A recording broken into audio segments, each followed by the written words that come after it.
अस्सलाम वालेकुम स्टूडेंट, हम डिस्कशन कर रहे हैं continuity of a function at a number. और इसमें जो हमने पिछले एग्जांपल देखी थी आपके सामने है, जिसमें हमने देखा था कि ये जो फंक्शन जी ऑफ एक्स है ये 3 के ऊपर अनडिफाइंड है, तो इसका मतलब ये डिसकंटिन्यूस है। ठीक है, अब इसी बात को ये जो डिसकंटिन्यूटी है हम इसको ग्राफ की फॉर्म में भी देखेंगे कि क्यों हमारे पास जो डिसकंटिन्यूटी है ये आ रही है। ठीक है, तो उसके लिए हम क्या करेंगे, उसी तरह से प्लेन बनाएंगे, कार्टेशियन प्लेन जो है वो ड्रॉ करेंगे। X axis and Y axis, ये हमारे पास आ गया वाई एक्सिस और ये हमारे पास आ गया एक्स एक्सिस। ठीक है, अच्छा, अब वैल्यूज पुट करने के लिए हमने क्या करना है कि एक टेबल बना लेंगे जिसमें हमने फंक्शन देखना है।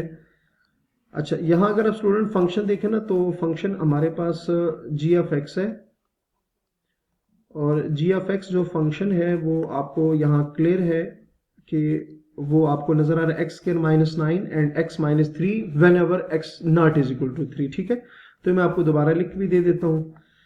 अच्छा जी, फंक्शन हमारे पास क्या है, X square -9, X square -9 when X not is equal to 3, और x जो है वो नॉट इज इक्वल, मतलब इसमें इस फंक्शन में आप x की जगह 3 पुट नहीं कर सकते। उसकी वजह क्या, अगर पुट करेंगे तो अनडिफाइंड आ जाएगा। ठीक है, अच्छा, हम कुछ वैल्यूज पुट करेंगे इस फंक्शन में, तो लेट्स से मैं पहली वैल्यू पुट करता हूँ, x मैं 0 पुट करता हूँ। तो जब आप x 0 पुट करेंगे तो आपके पास जो आंसर है वो 0, सॉरी, वो आपके पास आएगा। जब आप 0 पुट करेंगे तो चलिए देख लेते हैं क्या आता है। थोड़ा साइड पे इसको कर लेते हैं, G of 0 square -9 divided bye 0 -3।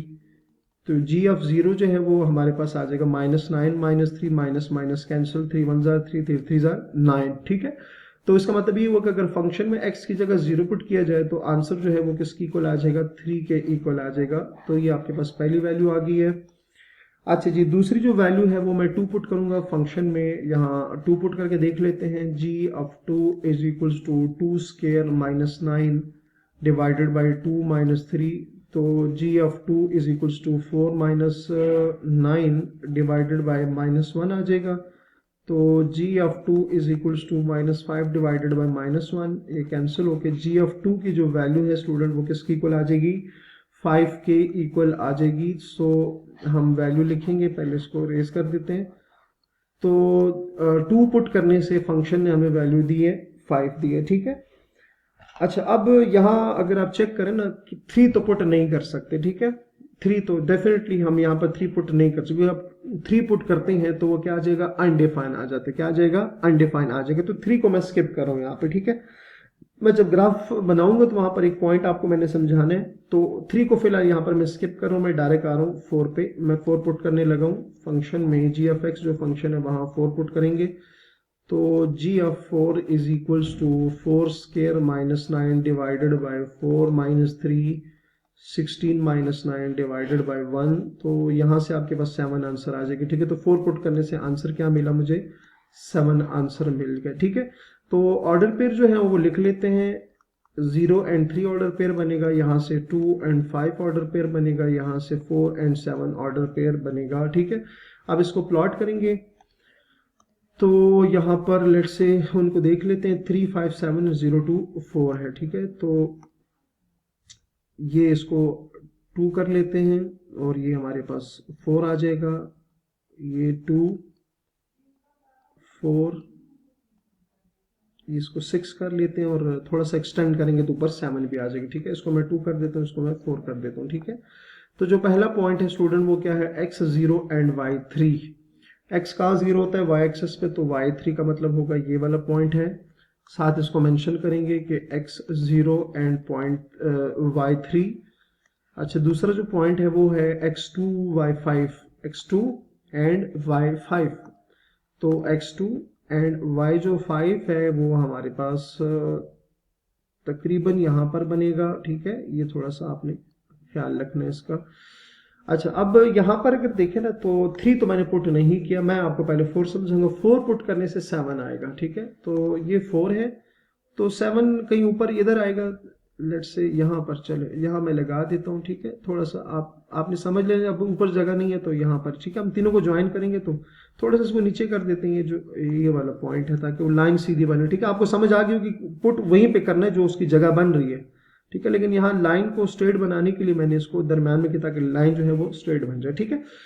अच्छा, अब इसका स्टूडेंट मतलब ये है कि आप 3 तो पुट नहीं कर सकते। 3 कहाँ पे आएगा? 3 यहाँ पर आएगा, ठीक है। 3 यहाँ पर आएगा, तो 3 के बदले लेट्स से मैं यहाँ पर एक सर्कल बना दूंगा इस तरह से। ये एक सर्कल मैं बना रहा हूँ, इसका वजह क्या है? सर्कल का मतलब ये होगा कि 3 पर जो फंक्शन है उसकी वैल्यू अनडिफाइंड आ रही थी, उसको आप पहले चेक कर चुके हैं ऑलरेडी, ठीक है। जब आपने यहाँ पर वैल्यू पुट की थी 3, जो इससे पिछला फंक्शन था, ये देख सकते हैं, जब आपने फंक्शन में x की जगह 3 पुट किया था तो अनडिफाइंड आ गया था। तो उस 3 की जगह पर मैंने सर्कल लगा दिया, मतलब ये आपको नजर आ रहा होगा। यहाँ पर मैं इसको डॉटेड लाइन से भी शो कर देता हूँ कि इसका मतलब आपको ये होगा कि 3 पर यहाँ ये अगर लेट से 3 है, इधर ये आपके पास 3 है, तो 3 के ऊपर ग्राफ की कोई ना कोई वैल्यू नहीं आ सकती, ठीक है, क्योंकि फंक्शन जो था अनडिफाइंड हो रहा था, ठीक। अच्छा, अब क्या 3 के करीब करीब भी अनडिफाइंड था? नहीं, 3 के करीब करीब फंक्शन अनडिफाइंड नहीं था। इसका मतलब ये है कि यहां से जो वैल्यू, यहां तक तो वैल्यूज आप पुट कर सकते हैं ना, ये मतलब यहां तो ग्राफ ठीक आएगा ना। अब आपने वैल्यू पुट नहीं की, आप देख सकते हैं मैंने 2 के बाद 4 पे गया हूं।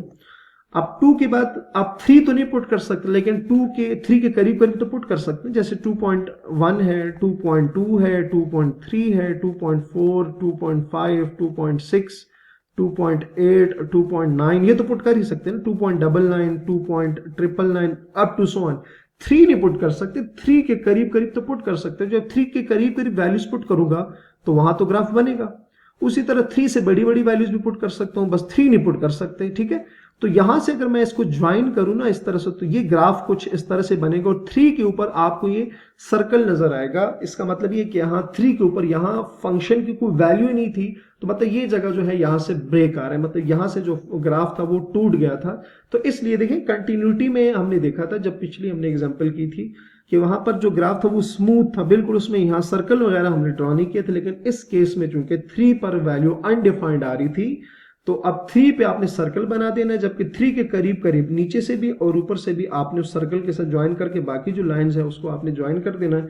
तो ये आपको, ये जो अगर ग्राफ में अगर इस तरह से हो कि अगर आपको ग्राफ बताए और ग्राफ में इस तरह से एक सर्कल आपको बता के कहे कि क्या ये ग्राफ जो है ये कंटिन्यूस है, तो आपने कहना है कि जिस वैल्यू पर सर्कल आ रहा है उस पे नीचे आपने परपेंडिकुलर ड्रॉ करना है। तो एक्स एक्सिस पे वो जहां पर वो ड्रॉ होगा, उधर जो भी एक्स की वैल्यू होगी उस वैल्यू के ऊपर जो फंक्शन है वो डिसकंटिन्यूस होगा, ठीक है। तो यहाँ से ग्राफिक के फॉर्म में भी आपको ये चीज मैंने जो है वो क्लियर करा दी है, ठीक है। अच्छा जी, नेक्स्ट जो हमारी एग्जांपल है वो हम पीस वाइज फंक्शन ही लेंगे, लेकिन उसमें हमारे पास जो है वो साइन जो होगा इक्वल और नॉट इक्वल वाला नहीं होगा, बल्कि उसमें हमारे पास लेस देन और ग्रेटर देन वाला फंक्शन होगा। तो यहाँ तक आपको समझ आ गई होगी। अपना बहुत सारा ख्याल रखिएगा। अल्लाह हाफिज।